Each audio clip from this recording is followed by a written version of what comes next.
Okay. Hi, my name is Dave Wallach. I'm the Executive Director for Americans for Responsible Growth. Thank you for coming to this press call. We're going to focus on the negative impact of the persistent threat of tariffs on our state's economies. Our panelists are financial officers from northern states, some of them bordering Canada. These state treasurers and the state auditor of Minnesota will answer questions about the harms to their states and the country from the threat of tariffs that are coming from the Trump administration. Yes. We're going to hold off just for a minute or two to let's just go ahead. As we begin, I'll note that we'll be recording this call to share out afterwards. We have time for Q&A at the end of the call as well, so feel free to type out questions during the presentation using the Q&A feature, and we'll circle back to those at the end.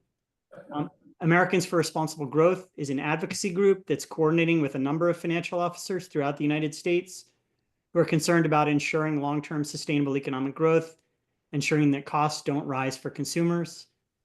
Our panelists are Mike Pieciak, the Vermont State Treasurer, Julie Blaha, the Minnesota State Auditor, Mike Frerichs, the Illinois State Treasurer, Mike Pellicciotti, the Washington State Treasurer, and Deb Goldberg, the Massachusetts Treasurer and Receiver General. So with that, let me give Treasurer Pieciak the floor. Treasurer Pieciak. Well, thank you very much, Dave. And I'm honored to be joined by my fellow state leaders on this important topic. I think the bottom line here is that Vermonters cannot afford a tax increase in the form of tariffs, whether they are placed against China, Mexico, or most importantly for Vermont, against Canada.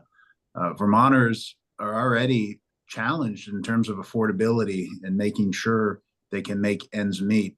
A 25% increase on critical goods like groceries and gas and energy and a whole other host of things that Vermonters buy and rely on every day would bust most families' budgets. So the threat that exists was real for us in Vermont. 67% of our imports in our state come from Canada. It's our largest trading partner for our state, and it's a long-standing relationship that we've had with Quebec and with Canada that is threatened as well by a senseless trade war. Even though the tariffs did not go into place, the uncertainty that it has caused and continues to cause is bad for business, it's bad for our economy, and it's bad for our residents. We've already heard from businesses that are concerned about the uncertainty in a whole host of ways. They're worried about whether they should expand their business or not, because the uncertainty makes them want to pull back and wait and see what happens. And that uncertainty can drive our economy downward, which is exactly not what we want to see in this moment in time when we have been having strong economic returns in Vermont.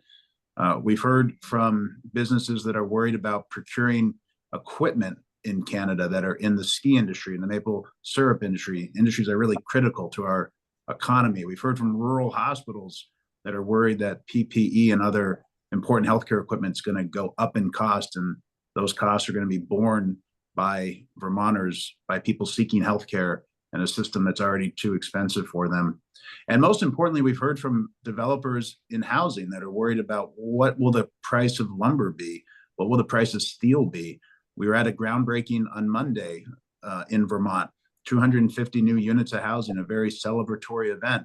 But in the background of the event was concern about what will happen when we go out to purchase the lumber that we need to make this project a reality. And will the project be able to, we'll be able to afford to build the housing? Well, the costs have gone up so much that it puts the project at risk. And again, Vermont is in a housing crisis in terms of needing to build considerably more housing. And we need to do it quickly and less expensively, not more expensively. So across the board, the threat of tariffs has caused great uncertainty. That uncertainty is being felt by our residents. It's being felt by our businesses. It's bad for our economy. And if the tariffs go into place, again, it's a cost that Vermonters just can't afford to pay. 67% of our goods being imported from Canada means a real life impact on people's pocketbooks means that groceries, gas, energy are all going to cost more for Vermonters. And we're happy that the tariffs were not implemented, but simply pausing them is not enough. We need to have this concept of a trade war off the table so Vermonters can get back to business. And with that, I'll turn it over to Auditor Blaha.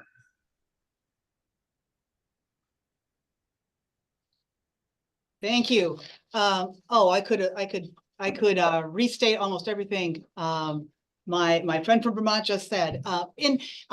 To start out, just to kind of let you know what I do, since auditors are different in every state. My name is Julie Blaha, and I am the Minnesota State Auditor. My office oversees about $60 billion in government activity, and most of that is at the local level. I work to ensure cities, counties, townships, schools, port authorities, and more serve our communities with fiscal integrity.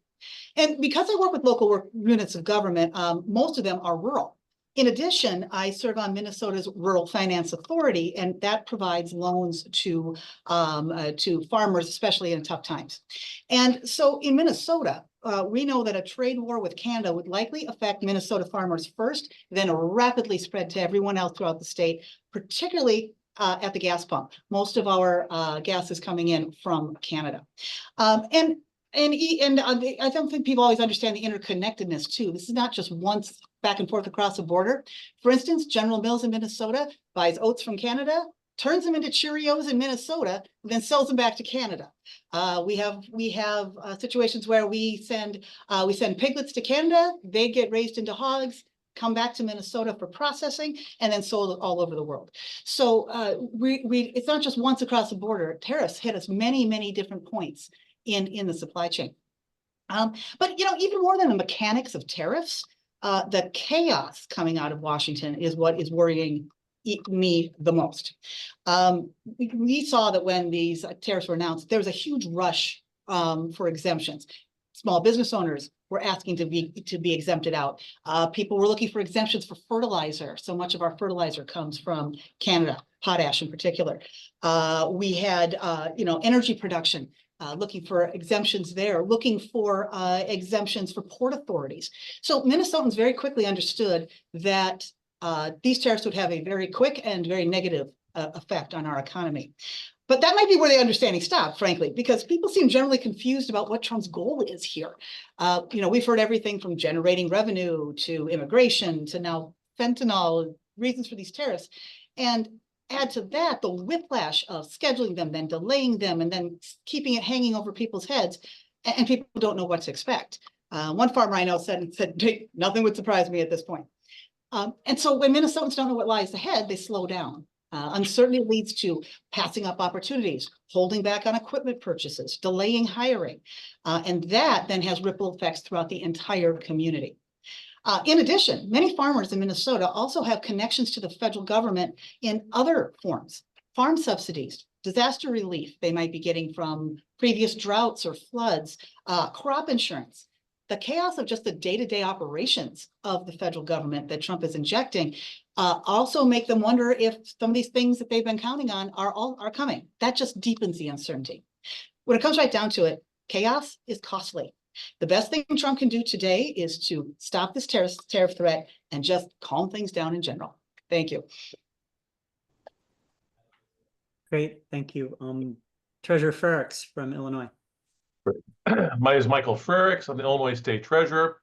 I'll talk a little more about Illinois. We're not right on the border, but we have a robust trade with the nation of Canada. Illinois businesses depend on stability. And President Trump's tariff tactics are part of his overall strategy of sowing chaos and creating fear. Let me make clear that tariff is nothing more than a fancy word for the Trump tax. It's hardworking people who be paying the Trump tax. Illinois ranks first among all states in imports from Canada. The people of Illinois will pay the Trump tax on gas and oil and numerous other products. It's not only the Trump tax on what Illinoisans buy.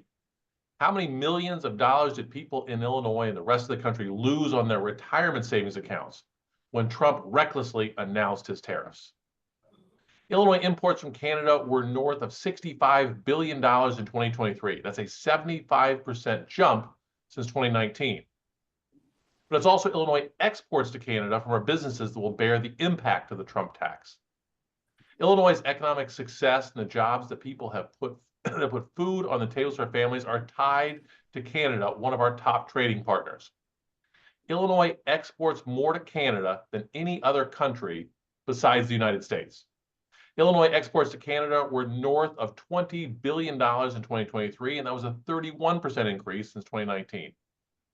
Illinois manufacturers export machinery, vehicles, car parts, transportation equipment, food, and pharmaceuticals to Canada. This could hurt companies and workers at ADM in Decatur, folks who work at John Deere, or at our oil refineries around Joliet, or our Ford plant in Chicago, and as auto parts manufacturers. And so even though this Trump tax has been put on hold for 30 days, the uncertainty that it caused has caused problems, continues to have problems, and we don't know where this is going, and that's why it's so important we speak out now, how devastating this is to so many of our states. And with that, I think Mike Pellicciotti from Washington. Great, thank you, Treasurer Frerichs. And obviously, there are a lot of similar themes that exist here in Washington State. You know, we were just hearing about the Trump tariff tax and the impact that has had, you know, throughout the nation. But here in Washington State, where our largest trading partners are those nations that the president has identified as a part of his ongoing trade war, has had a particular impact because economies are fragile, trade relationships are fragile, and you can't threaten to beat up your neighbor and then pretend everything's fine the next day. I mean, we're in a situation where we receive over $10 billion in exports of products and services to Canada, for example. We receive over $20 billion in imports. And a lot of that is a symbiotic relationship. We receive fertilizer from Canada, we create agricultural products in Washington State, and then we ship those products not only all across the world, but to people's tables here in Washington State, whether they're apples, cherries, or beef, or a range of other agricultural products. And so this is something that will continue to hit people at the pocketbook, and especially when they pick up their groceries. There is no way around it. As we receive our local produce here in Washington State, we receive most of that from local producers in Washington State. It is going to become more expensive for them to operate, and there will be a situation where it is much more difficult for them to form the partnerships they need to continue to have with nations like Canada because of this ongoing threat of a trade war.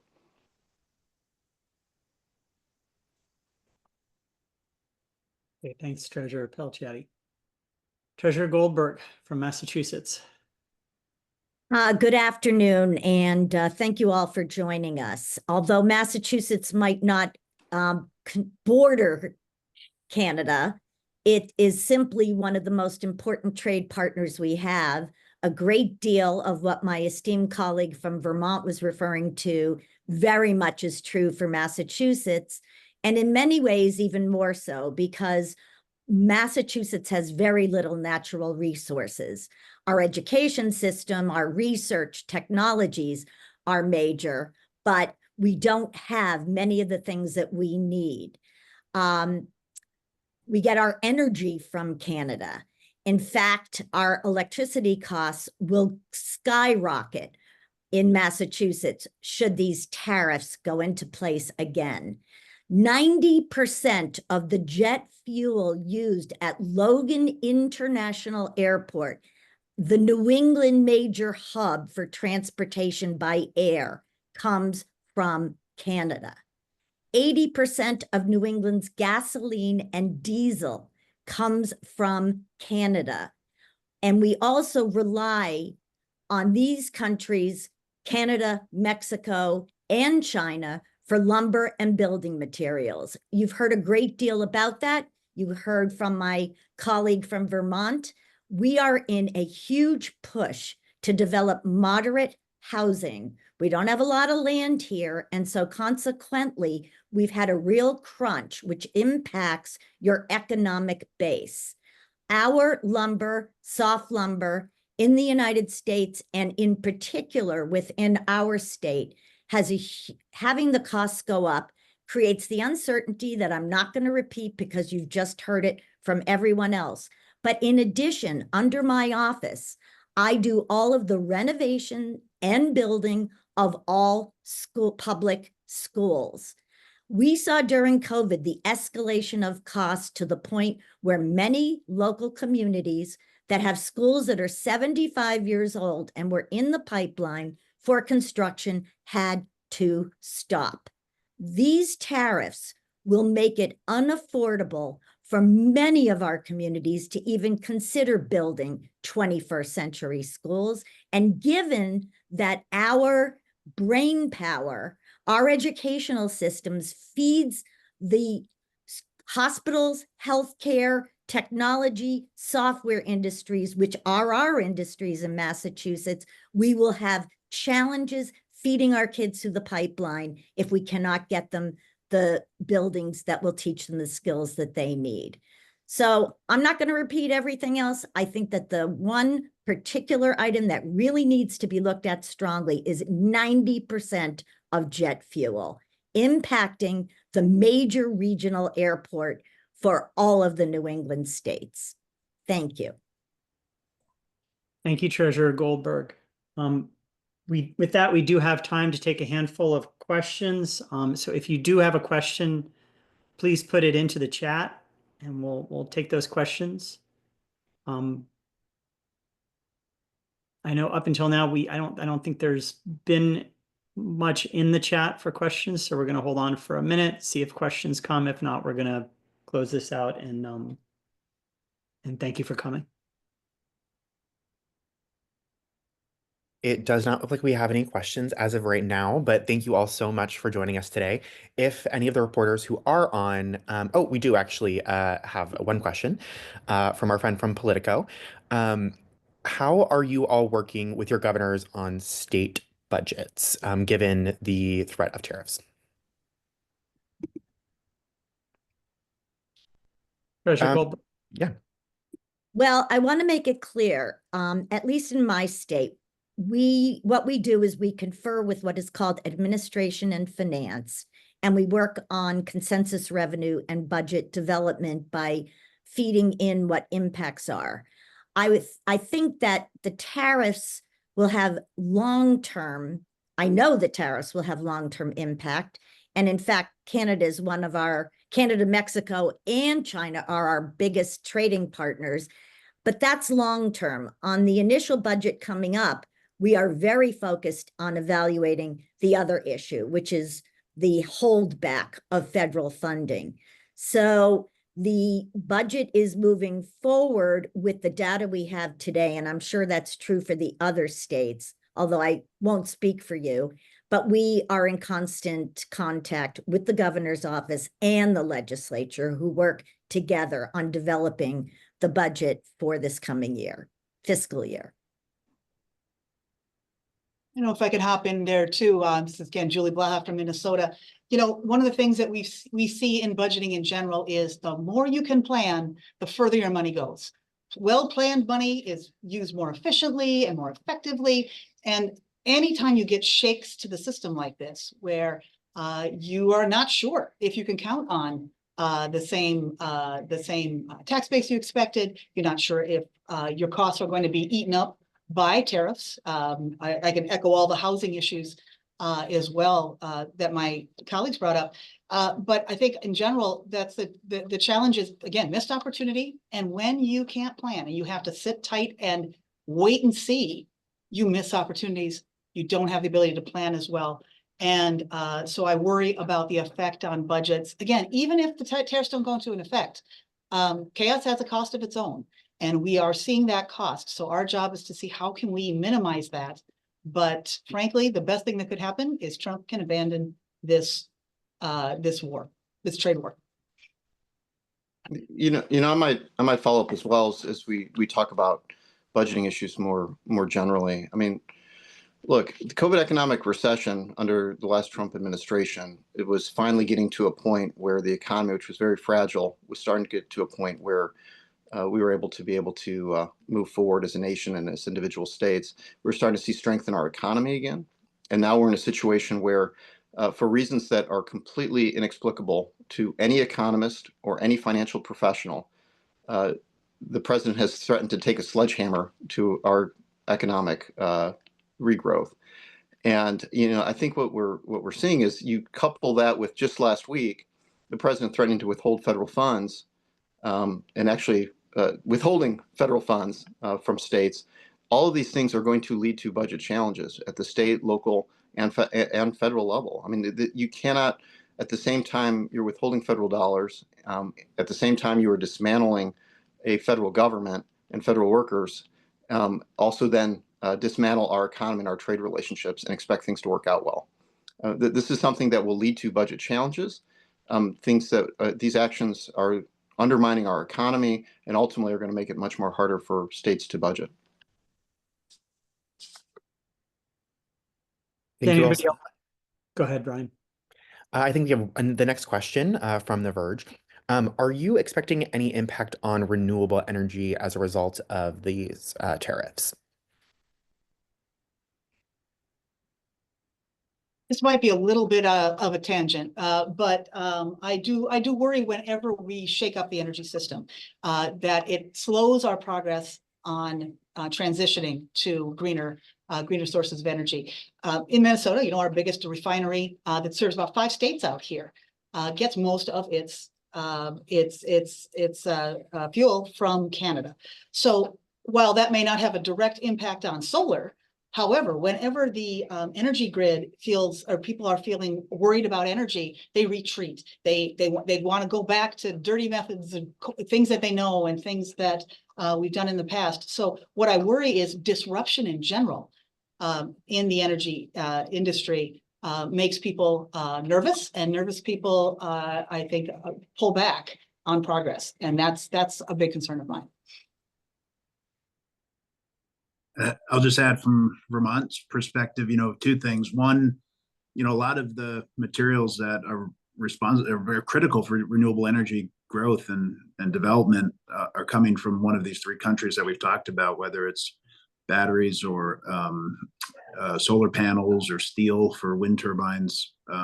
These are critical trading partners in expanding our reliance on renewable energy. So that certainly is a concern in terms of the cost of building out more capacity in our state.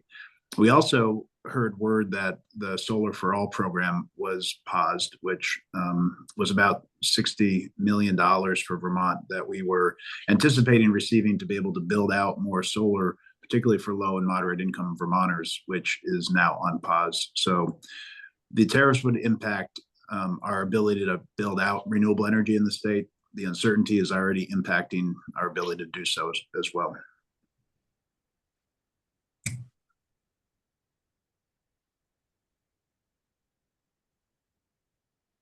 Wonderful. Okay.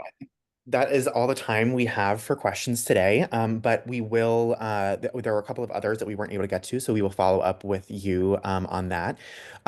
For any additional questions or to connect with the offices of our wonderful financial officers here, you can reach out to me at Ryan, R-Y-A-N, at focalpointstrategygroup.com. I'll share that with each of the RSVPs as well. We're going to share the recording after the call, and we'll be putting together a release with quotes from each of our speakers as well. So please expect that in your inbox shortly. Thank you all so much for joining today. Thank you. Thank you. Thank you.